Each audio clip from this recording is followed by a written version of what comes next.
না, না, বাস্তব অথেন্টিক রিয়েল কথা বললে যে আমি কারো কারো কাছে কাফের, দালাল এরকমের অনেক টাকা আমি পাবো আমি জানি, কিন্তু তাই বলে তোর বাস্তব সত্যি কথা যে বলবো না তা তোর হইতে পারে না, তাই না?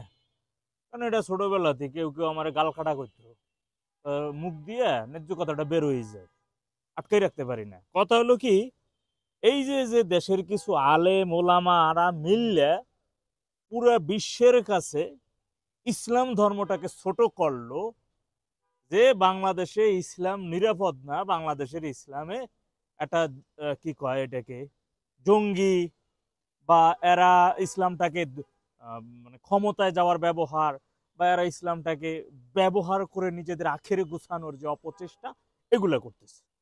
এটা কিন্তু বিশ্বের কাছে একবার কথাটা কিন্তু আপনি বুঝেন, আপনি যদি মুসলমান হন আর যে ধর্মেরই আপনি হন না কেন, কথাটা কিন্তু একবার বুঝলে, বিশেষ করে আমি যারা ইসলাম ধর্ম না, যারা অন্য অন্য ধর্মাবলম্বীদের আছে, তাদেরকে আমার ইসলামকে ছোট করে কথা বলার একটা সুযোগ আমরা তৈরি করে দিছি।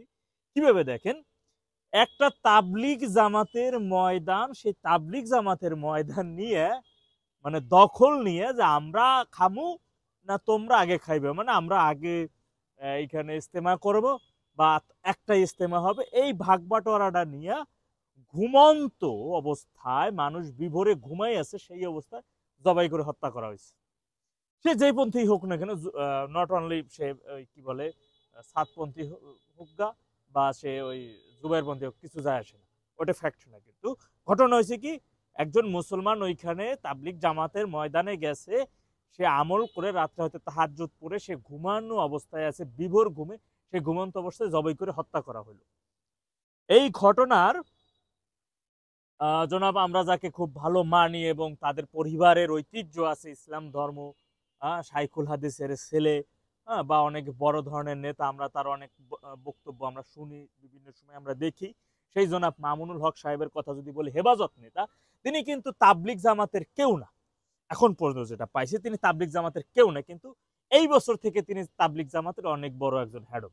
ঠিক আছে, কারণ হচ্ছে কথাটা কেন বললাম, এই ঘটনা ঘটার আগে, এই কিছুদিন আগে যে ঘটনাটা হলো, আপনারা জানেন যে 4 জনের মতো হত্যার ঘটনা কিন্তু প্রত্যক্ষভাবে মাঠে ভাবে সেটা হলো খবরে আসছে, 4 জন খুন হয়েছে, মার্ডার হয়েছে 4 জন, কিন্তু আসলে মাঠে কি ঘটছে, যেহেতু ওখানে গেছিলাম, ঢাকা মেডিকেলে ছিলাম, ঢাকা মেডিকেলের ঘটনা চোখের সামনে দিয়া, ঘটনার কিন্তু আগে মামুনুল হক সাহেবদের একটা প্রোগ্রাম হয়েছিল ওই ওই মাঠে।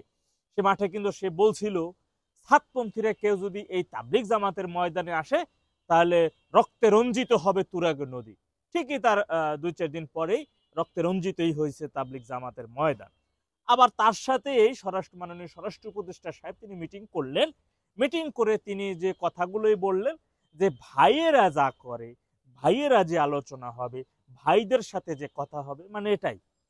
হ্যাঁ, সাতপন্থীদের 13 তারিখে, 13 ডিসেম্বরে তার গাড়িতে, কারো গাড়িতে একটা আক্রমণের ঘটনা আপনারা দেখছেন। সে আর তারা মামলা করছিল 13 জনকে আসামি করে, একজনও গ্রেপ্তার হয় নাই।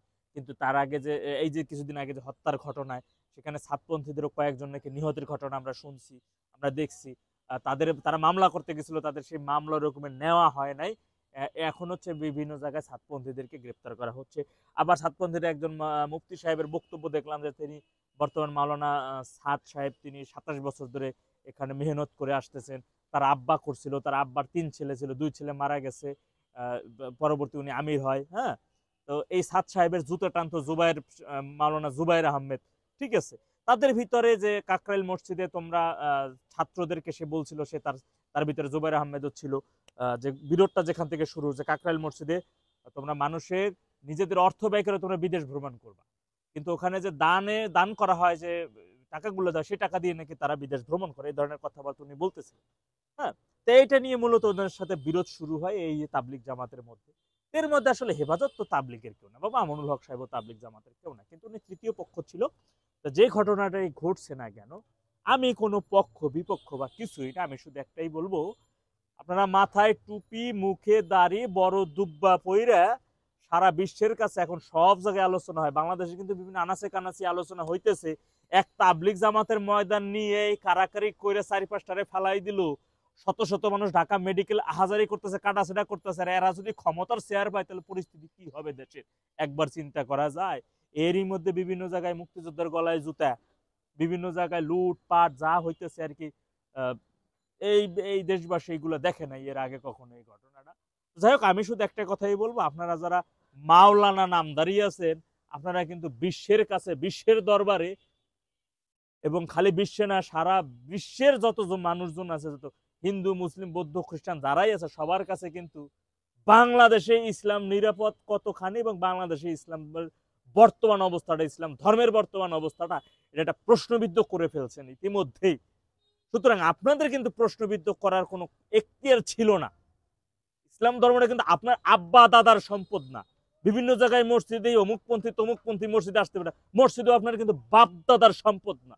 যা কিছু করতেছেন আপনারা, আলহামদুলিল্লাহ উপর থেকে আল্লাহ সহায়ন। বদরের যুদ্ধেও আমরা দেখছি যে কাফেরদের সংখ্যা, বেধর্মীদের সংখ্যা অনেক বেশি ছিল, ইসলাম মুসলিমদের সংখ্যা খুব কম, কিন্তু সেই যুদ্ধে কিন্তু তারা জয়ী হয়েছে।